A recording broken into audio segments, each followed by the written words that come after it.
I've been so lucky to get to work with, 40 different directors over the years.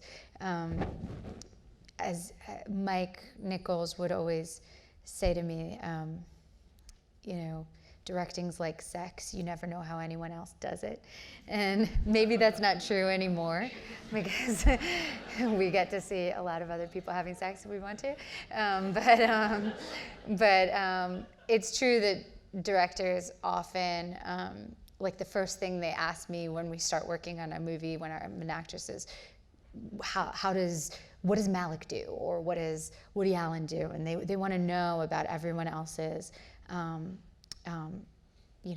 style, because even if they get to visit, it's usually for a day. I mean, to make a complete film, you get to watch a director through entire production. It's really a gift. But to answer your question, I would say Anthony Minghella, even though I worked with him for only 10 days on Cold Mountain, a very small part, was very, very influential.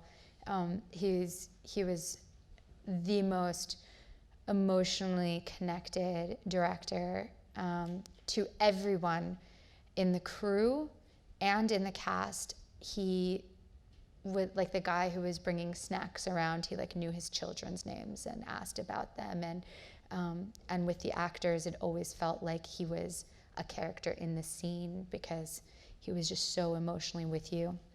And he would do tricks like have the actor opposite you, when they were off screen, change their line to elicit kind of a new reaction from you.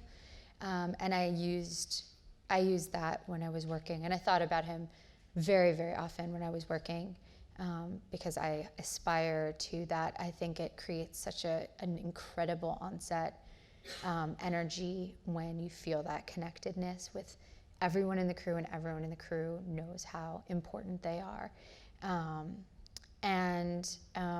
Nichols was my great friend and mentor, and he really focused always on story. He just always said, remind yourself what story you're telling, name the moments, name the beats of your story. This is the moment they fall in love. This is the moment she realizes he's cheating on her. This is the moment he sees his mother as a flawed human being for the first time. That you name the big moments in the scene, and that you remind your cast always what story you're telling.